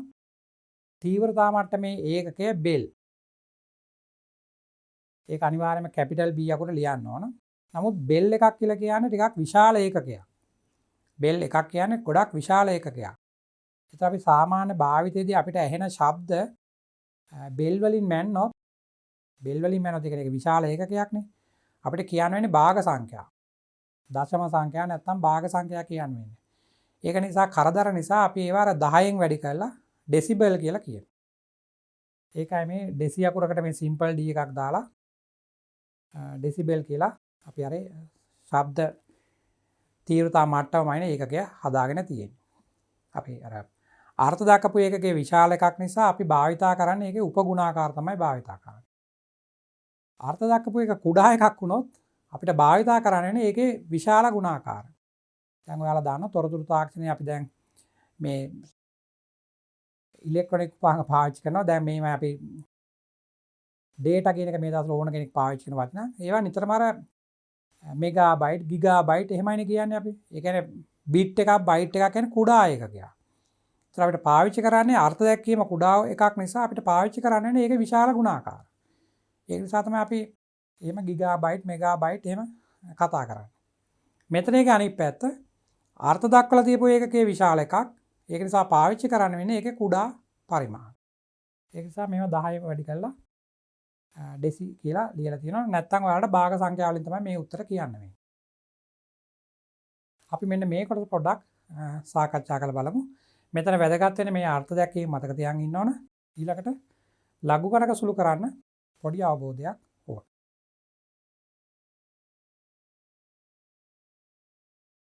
අපි බලමු ඒක පොඩ්ඩක් සුළු කරන්නේ කොහොමද කියලා. මෙන්න මෙහෙමයි අර්ථ දැක්වීම එන්නේ. තීව්‍රතා මට්ටම. තීව්‍රතාව කියන්නේ I. ඒ අපිට ඇහෙන ශබ්දයේ තීව්‍රතාවය අර අපිට ඇහෙන අවම ශබ්දයේ තීව්‍රතාවයෙන් බෙදනවා. බෙදලා ඒතර අනුපාතයක් නැන්නේ. ඒතර ඒකකයක් නැන්නේ ඒකට. ඒකේ 10 පාදයට ලඝු ගණකය ගන්න. ඒතර මෙන්න මෙහෙම ලියන්න. බෙල් වලින් ලියනවා නම් මෙහෙමයි එන්නේ. බෙල් වලින් ලියනවා නම් බීටා කියන එක ලියවෙන්නේ ලඝු 10 පාදයට I බෙදීම I naught. I naught කියන්නේ ශ්‍රව්‍යතා දේහලීය. ගණන් හදනකොට අපි මේකට එක වැඩි කිරීම 10 රින් 12 ලියනවා. මෙතෙන්ට ලියන්නේ අපි අහන විවිධ ශබ්ද. ඒ ශබ්දවල තීව්‍රතා අපිට ඒවා ගණනේ දෙනවනේ. ඒක මෙතෙන්ට ආදේශ කරන්න විතරයි තියෙන්නේ. දැන් මෙහෙම ලිව්වොත් මේක ඒකකයේ බෙල්. මේක ඒකකයේ බෙල්. අර 10 ගුණාකාරය ගන්න නම් මෙතන ඉස්සරහට 10න් වැඩි කරලා ලියනවා. එතකොට එන්නේ බීටා සමානයි 10යි log 10 පාදයට I බෙදීම I naught. I බෙදීම I naught කියන එකේ ලඝු ගණකේ අරගෙන 10 මේ 10 පාදේ මෙතන සඳහන් නොකරත් කමක් නැහැ. ඒක නැවත 10න් වැඩි කරලා ඕන ගන්න. ඒතර මෙයාගේ ඒකකය ඩෙසිබෙල්. මේකෙන් තමයි ලියන්නේ. දැන් බලන්න මෙතන බෙදීමක් තියෙනවා. බෙදීමක ලඝු ගණකයක් තියෙනවා. අන්න ඒකට අපි අර ලඝු ගණක පිළිබඳ පොඩි ගණිත කර්මත් ඩිංගක් දැනගෙන ඉන්න ඕන. අපි දන්නවා සාමාන්‍යයෙන් 10 පාදට ලියනවා නම් කිසියම් සංඛ්‍යාවක් 10 බලයක් විදිහට ලියන්න ඕන. එතකොටනේ අපි ඒකේ ලඝු ගණකය ගන්නෙ. අර දර්ශකයේ තමයි ලඝු ගණකය කියලා එන්නේ. දැන් දන්නවා දරුවෝ මේ වගේ ඒවා දන්නවනේ. දැන් අපි 10 බිඳුවෙනි බලය ලියුවොත් මේක 1යි. දැන් අපි මේකට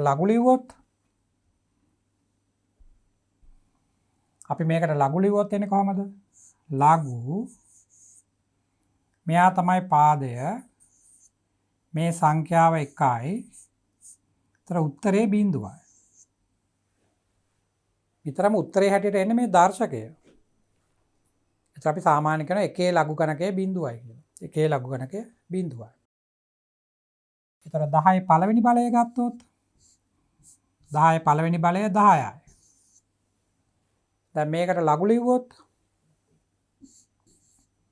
ලඝු මෙන්න මෙයා තමයි පාදය. එයා යටින් ලියනවා. ඊට පස්සේ සංඛ්‍යාව ලියන්න ඕන. මෙයාගේ උත්තරේ 1යි. නිතරම ලඝු ගණක විදිහට ලිව්වම උත්තරයට යන්නේ අර දර්ශකය. ඒ වගේ 100 ලඝු ගණකය 2යි. 1000 ලඝු ගණකය 3යි. ඒ වගේ අපිට ලියන්න පුළුවන්. ඉතින් දශම සංඛ්‍යාත් අපිට මේ වගේ ලියන්න පුළුවන්.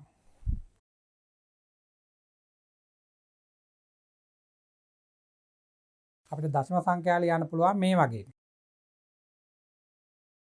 දැන් අපි ලිව්වොත් 10 ඍණ 1 වෙනි බලය. මේක දශම 1යි. 0.1යි. දැන් අපි මේකට ලඝු ලිව්වොත් ලඝු 10 පාදයට 0.1 සමානයි ඍණ 1යි. ඒ වගේනේ එන්නේ. ඒතකොට දර්ශකයක් ආකාරයට දුන්නම ලඝු ආකාරයට ලියන්නත් දැනගෙන ඉන්න ඕන. ලඝු ආකාරයට දුන්නම දර්ශක ආකාරයට ලියන්නත් දරුවෝ දැනගෙන ඉන්න ඕන. මේවා සාමාන්‍ය ගණිත කර්ම. දැන් අර 10 ගුණාකාර නැතුව ඒ කියන්නේ 1 10 100 1000 10000 ඒ වගේව නැතුව සාමාන්‍ය ඉලක්කම් ආවොත් අපි 2 වගේ ඉලක්කමක් ගත්තොත් ඒතර 2 කියන ඉලක්කම අපි දන්නේ නැහැ මේ 10 බලයක් විදියට. 2 කියන ඉලක්කම 10 බලයක් විතර ලියන අපි දන්නේ නැහනේ. ඒක තමයි ලඝු පොතේ තියෙන්නේ. ඒතර ඒක තියෙන්නේ මේ වගේ. 10 0.3.1. මෙන්න මේ ටික තමයි අර පොතේ තියෙන්නේ. දැන් මේකට අපි ලඝු ලිව්වොත් මේ වගේ ලියනවා. ලඝු 10 පාදයට සංඛ්‍යාව 2. මේක සමානයි 0.3.1. ඉතින් 2 ආවත් 20 ආවත් 200 ආවත් මෙතන පූර්ණ සංඛ්‍යාව විතරයි වෙනස් වෙන්නේ. මේ 3.1 ඒ විදිහටම එනවා. පොඩ්ඩක් අර ලඝු පොතක් අරගෙන සාමාන්‍ය පෙළ පන්තියේ දරුවෝ ඉගෙනගෙන තියෙනවා. ලඝු ගණක පොඩ්ඩක් මතක් කරගන්න ඒවා ඕන වෙනවා ගණිත ගැටලු විසඳන්න ගියාම. ඊළඟට මීට අමතරව තියෙනවානේ ලඝු ගණක පිළිබඳ ගණිත කර්ම කියලා જાතියක්. අන්න ඒවත් ඕන වෙනවා. දරුවෝ ඉගෙනගෙන තියෙනවානේ මේ වගේ ලඝු ගණක පිළිබඳ ගණිත කර්ම. ඒ කියන්නේ අර සංඛ්‍යා දෙකක් ගුණ කරලා තියෙනවා නම් එයාගේ ලඝු ගණකය ගන්නකොට අර ලඝු පාදය ස්ථාන දෙකක ලියලා එකතු කිරීමක් විදිහට ලියන්න පුළුවන්. සංකේතයෙන් ලියනවා නම් මේ වගේ. අපි සංකේතය ලියනවා නම් මෙන්න මේ වගේ ඒවා. ලඝු xy සංඛ්‍යා දෙක ගුණිතයක් තියෙනවා. මම දැන් මෙතන පාදේ ලියලා නැහැ. බලන්න මේ xy සංඛ්‍යා දෙකක ගුණිතයක් තියෙනවා. ඒකේ ලඝු ගණකය. එතකොට මේක ලියන්න පුළුවන් අපිට මේ වගේ. ලඝු x ධන ලඝු y. මේවා. මේවා පොඩ්ඩක් මතක තියෙන්න ඕන. ලඝු පදේ එක තැනක ලියනවා නම් සංඛ්‍යා දෙක ගුණිතයක් විදිහට තියෙනවා.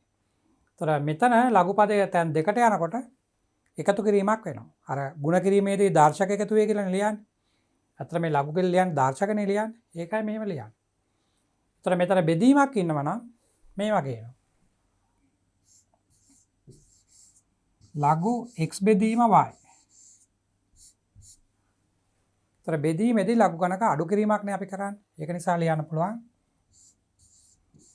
ලඝු x අඩු කිරීම ලඝු y. මෙන්න මේ වගේ ඒවා අර සාමාන්‍ය පන්තියේ දරුවෝ මේවා සාකච්ඡා කරලා තියෙනවා. දැන් ඒවා අමතක වෙලා ඇතිනේ. නමුත් මේවා පොඩ්ඩක් අපිට ඕන වෙනවා. ඊළඟට මෙතන බලයක් ඉන්නවා නම් දර්ශකයක් ඉන්නවා නම් මෙතන ඒක අපිට පුළුවන් ඉස්සරහට ගන්න සංඛ්‍යාව. මේ වගේ ඒවා ලඝු x වල n වෙනි බලය ඉන්නවා නම් ලඝු x වල n වෙනි බලය අපිට ඒක ලියන්න පුළුවන් මේ n එක ඉස්සරහට අරන්. ඒතර එන්නේ n ලඝු x කියලා. මම මේවා කිසි තැනක පාදයේ සඳහන් කරලා නැහැ. ඒතර පාදයේ විදිහට එන්නේ 10.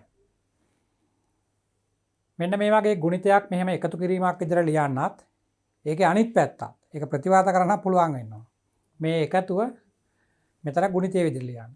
බෙදීම අඩු කිරීමක් විදිහට ලියන්න. මේ වගේ බලයක් ආවොත් ඒක ඉස්සරහට අරන් ලියන්න. දැන් වර්ගමූල සංඛ්‍යාවක් ආවොත් අපිට ඒකේ භාග්‍ය බලය කියලා ලියලා ඒක පුළුවන් ඉස්සරහට ගන්න. අන්න ඒවා ලඝු ගණක පිළිපද ගණිත කර්ම. ඒවා මේ පාඩමේදී පොඩ්ඩක් දරුවන්ට අවශ්‍ය වෙනවා.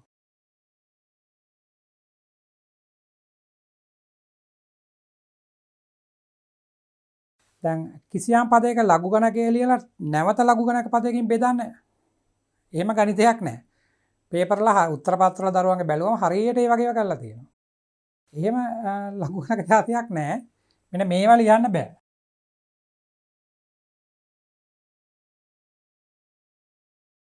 සමහර දරුවෝ මෙන්න මේ වගේ ලියලා තියෙනවා.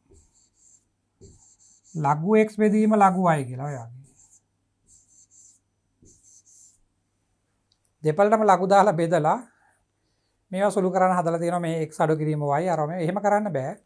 මෙහෙම ගණිත කර්මයක් නැහැ. මේ ලඝු එක තැනක තියලා මේ දෙක විතරක් බෙදන්නම් පුළුවන්. අන්න එහෙමයි සුළු කිරීම දරුවෝ මතක තියන් ඉන්න ඕන. බලය ඉස්සරහට ගන්න, ගුණ කිරීම එකතු කිරීමක් කරන්න, බෙදීම අඩු කිරීමක් කරන්න.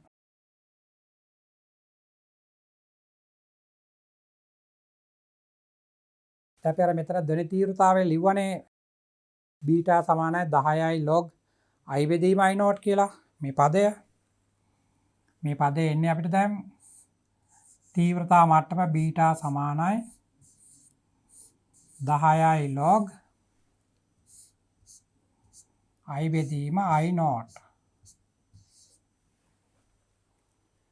දැන් අපිට කිසියම් ශබ්ද දෙකක තීව්‍රතා මට්ටම් සංසන්දනය කරන්න කියලා දුන්නොත් කිසියම් ශබ්ද දෙකක තීව්‍රතා මට්ටම් සංසන්දනය කරන්න කියලා දෙනවා. ඒතර මෙන්න මේ i කියන එකට මොනවා හරි ශබ්ද දෙකක් අපිට දෙනවා. ඒතර ඒ වගේ වෙලාවට අපි මේ සමීකරණය පාවිච්චි කරොත් ඒක මෙන්න මෙහෙමයි ලියවෙන්නේ. මේ සමීකරණය අපි එකිනෙකට වෙනස් ශබ්ද දෙකකට ලියනවා. එතකොට එන්නේ බීටා 1 සමානයි 10යි log අපි මේ පළවෙනි ශබ්දය i1 කියලා ලියමු. තොර i1 බෙදීම i naught. මේ පහළ ඉන්න ශ්‍රව්‍යතා දේහ ලියන ඒක වෙනස් වෙන්නේ නැහැ. මේක තමයි අපි අහන ශබ්දයේ තීව්‍රතාව. තොර තවත් ශබ්දයක් ගත්තම ඒක අපි බීටා 2 කියලා ලිව්වම ඒක ලියන්න පුළුවන් 10යි log i 2 බෙදීම i naught.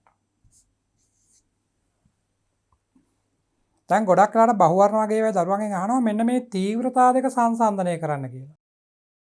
ඒ කියන්නේ i 1 බෙදීම i 2. මේ දෙන්න සංසන්දනය කරන්න. දැන් ඒ දෙන්න සංසන්දනය කරන්න ඕන උනාට ඒ කියන්නේ අපිට මේ දෙන්න බෙදන්න ඕන උනාට මේ මෙහෙම ලඝු තියෙන එකක් බෙදන්න බෑ. මේ වගේ ඒවා කරන්න බෑනේ. මේක කරන්න බෑ. ඒ නිසා මෙතන ඉරක් ගාලා ඔයාලට මේකෙන් බෙදන්න බෑ. ඒ වගේ වෙලාවට දරුවන්ට කරන්න වෙන්නේ තීව්‍රතා මට්ටම මේ පැත්තේ මේ බීටා අඩු කරන්න වෙන්නේ. දැන් මේ තීව්‍රතාව i1 වැඩි නම් ඔයාලට පුළුවන් බීටා එකෙන් බීටා 2 අඩු කරන්න. i2 වැඩි නම් බීටා 2කින් බීටා 1 අඩු කරන්න. කොහොම හරි මේ පැත්ත අඩු කිරීමක් තමයි කරන්නේ. මේක අපි පළවෙනි සමීකරණය කියලා ගනිමු. මෙයා දෙවෙනි සමීකරණය. මේවා හොඳට ඉගෙන ගන්න. මේවා නිතරම ළමයි වරද්දන මේවා. මේ වගේ වෙලාවට කරන්න වෙන්නේ මේකෙන් මේක අඩු කරන්න. අපි දෙවෙනි සමීකරණයෙන් පළවෙනි සමීකරණය අඩු කරමු. ඒත් අපිට ලියන්න පුළුවන්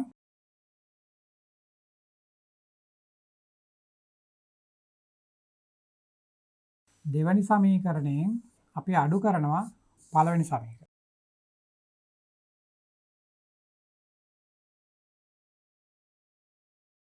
බලන්න ලියන හැටි මේ පැත්තේ අඩු කරාම එනවා අපිට බීටා 2 රින බීටා 1. බීටා 2 රින බීටා 1. දැන් මේ පැත්ත අඩු කිරීම බලමු. මෙතනත් 10ක් ඉන්නවා අතනත් 10ක් ඉන්නවනේ. ඒක නිසා අපිට 10 ඉලක්කම පිටට ගන්න පුළුවන්. එනවා 10යි ලඝු i 2 බෙදීම i naught. මේ පදයෙන් අඩු කරන්න ඕන අනිත් පදයෙන්. මේකෙන් අඩු කරන්න ඕන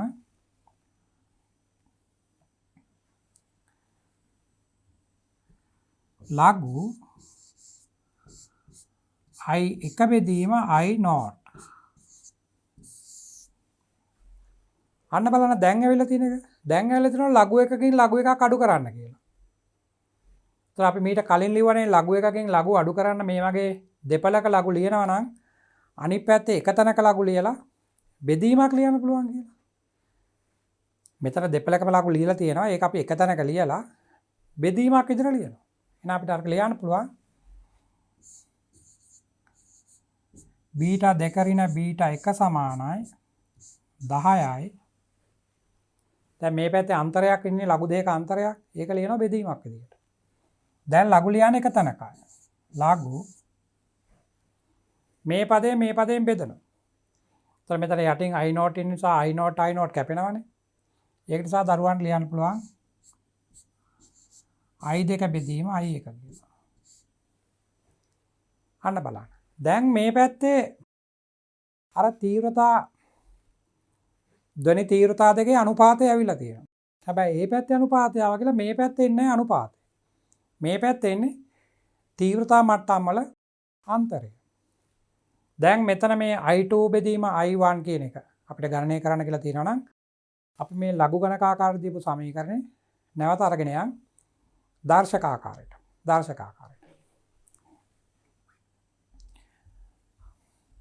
මට වැඩිපුර කියලා දෙන්න ඕන මේ සංකේත වලින් මෙච්චර දුර යන්න නෙමෙයි.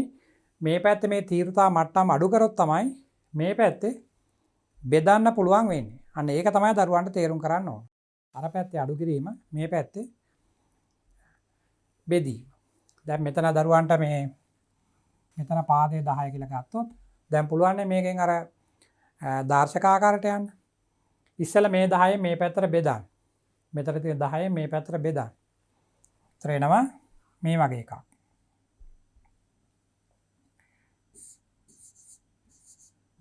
බීටා 2 රින බීටා 1 බෙදීම 10. මේක සමානයි ලඝු 10 පාදයට i2 යට i1. දැන් මේ ලඝු එකෙන් යන දර්ශකාකාරයට. ඒතර මේක ලිව්වම ලියන්න පුළුවන් 10 මෙයානේ පාදය. මේ ටික තමයි දර්ශකය. බීටා 2 ඍණ බීටා 1 බෙදීම 10 සමානයි i2 බෙදීම i1. ඔන්න ඔය විදිහට තමයි තීව්‍රතා මට්ටම් දුන්නම අර පැත්තෙන් අන්තරය අරගෙන මේ පැත්තෙන් ගන්න තීව්‍රතා දෙකේ බෙදීම. එහෙම නැත්නම් අනුපාතය. අරන් පොඩි සුළු කිරීමක් කරනවා. මෙන්න මේ ගණිත කර්ම ටික දැනගෙන හිටියොත් අපිට තීව්‍රතා මට්ටමේ ගණන් හදන්න පුළුවන්.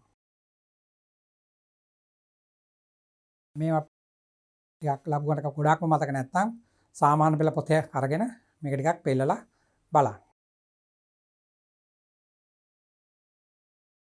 බලන්න මෙතන තියෙනවා එක එක ශබ්දවල තීව්‍රතාව දීලා තියෙනවා, තීව්‍රතා මට්ටම දීලා තියෙනවා ඩෙසිබල් වලින්.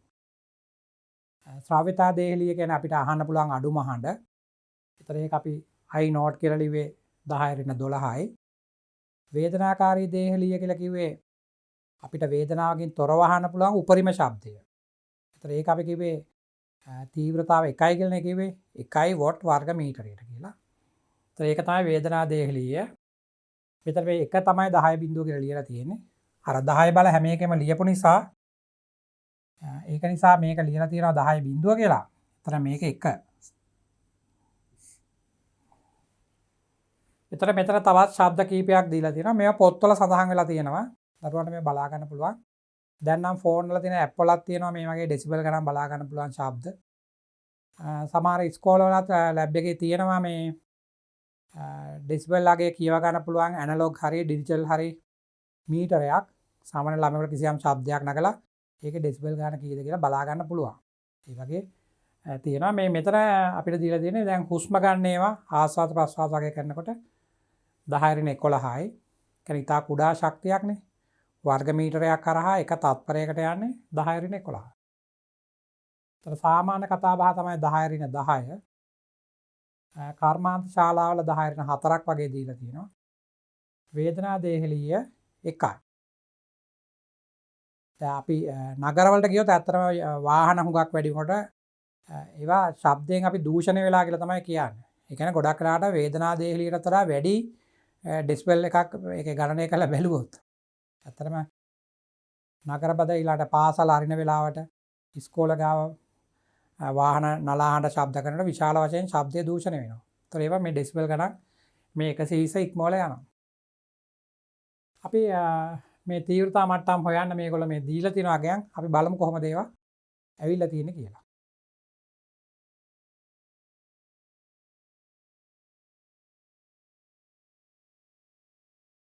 අපි ඉස්සෙල්ලා මේ ශ්‍රාව්‍යතා දේහලිය කියන එකයි වේදනා දේහලිය කියන එකයි හොයලා බලමු. ඒකේ තීව්‍රතා මට්ටම් මේ 120යි බිඳුවයි කොහොමද ඇවිල්ලා තියෙන්නේ කියලා අර අර්ථ දැක්වීම භාවිතා කළා. ඉතින් අපේ අර්ථ දැක්වීම තමයි තීව්‍රතා මට්ටම බීටා සමානයි 10යි log i බෙදීම i naught. i කියන්නේ දැන් අපි අහන ශබ්දයනේ. ඒතර මේක හැටියට පළවෙනි එකට දාන්න වෙන්නේ 10 ඍණ 12. ඒ කියන්නේ අපි අහන ශබ්දය i naught. ඉරේ යට ඉන්නේ කොහොමත් i naught. ඒතර ලඝු ගණකේ ඉන්න මේ i naught කැපුණම එකනේ ඉන්නේ. ඉතින් දරුවෝ දන්නවා එකේ ලඝු ගණකයේ බිඳුවයි. ඒක එන්නේ මෙහෙමයි. අපි දන්නවා 10 බිඳුවෙනි බලය 1යිනේ. 10 බිඳුවෙනි බලය 1යි. ඒතර අරකට ලඝු දැම්මම එනවා. ලඝු 10 පාදයට 1 සමානයි බිඳුවයි. නෑ එකේ ලඝු ගණකයේ බිඳුවයි. එතන මෙතන 1 තියෙන එකේ ලඝු ගණකයේ බිඳුවයි. බිඳුව 10න් වැඩුණාම බිඳුවයි. ඒක නිසා තමයි මේ දීලා තියෙන්නේ තීව්‍රතා මට්ටම බිඳුවයි කියලා. ඒතර අපිට ඒක ලේසි. දැන් අපිට ඇහෙන අඩුම හඬනේ. අපිට ඇහෙන අඩුම හඬ අපිට බිඳුවෙන් පටන් ගන්න පුළුවන්. ඩෙසිබල් බිඳුවයි කියලා පටන් ගන්න පුළුවන්. දැන් බලමු වේදනාවකින් තොරව අහන්න පුළුවන් වැඩිම එක. මේක බලමු.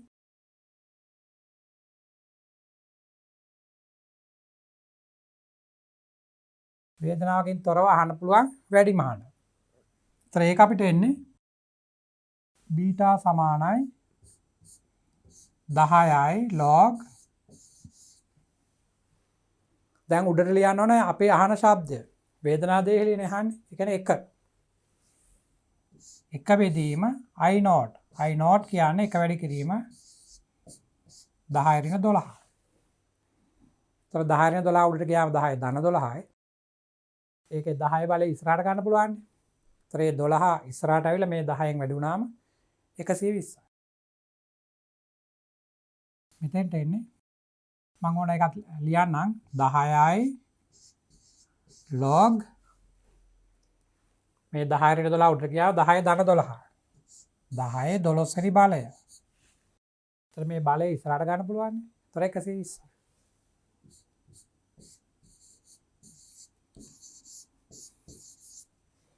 ඒකනේ වේදනාවකින් තොරව අහන්න පුළුවන් උපරිම හඬ ඩෙසිබල් 120යි. අවමේ එතකොට බිඳුවයි උපරිමේ 120යි. ඒතර මේ පරාසයේ තියෙන ඩෙසිබල් ගණන් තමයි අපිට වේදනාවකින් තොරව අහන්න පුළුවන්. සාමාන්‍යයෙන් අපි සංගීතය කියලා අහන්නේ මිහිරි නාද අපිට කනට මිහිරි හඬවල් කියන්නේ සාමාන්‍ය ඩෙසිබල් 60යි 80යි වගේ පරාසය තියෙන ඒවා. දැන් රොක් සංගීතය වගේ ඒවා ඔය එලිමහන් සංගීත සංදාශන වල අපිට හැරෙන විශාල ශබ්ද ඒවා ඩෙසිබල් 140 150 වගේ. අතන මේ අපිට වේදනාකාරී ශබ්ද. අපි මෙතන තව කීපයක් දීලා තියෙනවා හොයලා බලමු. දැන් හුස්ම ගන්න එක අපි කිව්වේ 10 ඍණ 11යි කියලා. ආශ්වාස ප්‍රශ්වාස කරන එක 10 ඍණ 11යි. දැන් බලමු ඒකේ බීටා කීයද කියලා. බීටා සමානයි 10යි log. දැන් ඊට උඩ ලියන්න ඕන ආශ්වාස ප්‍රශ්වාස කරන එකේ තීව්‍රතාවය 10 ඍණ 11යි. ඊට යට තියෙන්නේ 10 ඍණ 12යි. ශ්‍රාවිතා දේහලියනේ ඉරයට ලියන්නේ 10 ඍණ 12යි. ඒක 10 ඍණ 12 උඩට ගියා ධන 12යි. 12න් 11ක් කැපුණාම 10ක් ඉතුරු වෙනවා. එහෙනම් අපිට ඒක ලියන්න පුළුවන් 10යි log 10යි කියන. ඒතර ලඝු 10 එකයිනේ. ඒතර 1 10න් වලටම 10යි. එහෙනම් ඩෙසිබල් 10යි. එහෙනම් හුස්ම ගන්න එක ආශ්වාස ප්‍රශ්වාස කරන හඬ ඩෙසිබල් 10යි. වේදනාකාරී දේහලිය 120යි. අපිට මේ විවිධ ශබ්දවල දුන්නම තීව්‍රතාව දැන් හිතෙන් හදන්නත් පුළුවන්. මෙතන 10 ඍණ 12 කොහොමද ඉන්නවනේ. මෙතන දානවා අනිත් ශබ්දය. දැන් 10 ඍණ 4 කියලා දීලා තියෙන එක. එතන මෙතෙන්ට 10 ඍණ 4යි. යට ඍණ 12යි.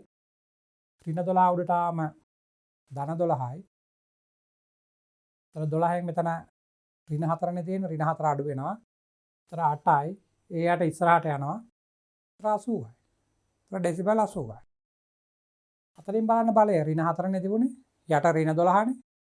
කැපුණම ඍණ 8යි. උඩට ගියාම ධන 8යි. ඉස්සරහට ආම 80යි.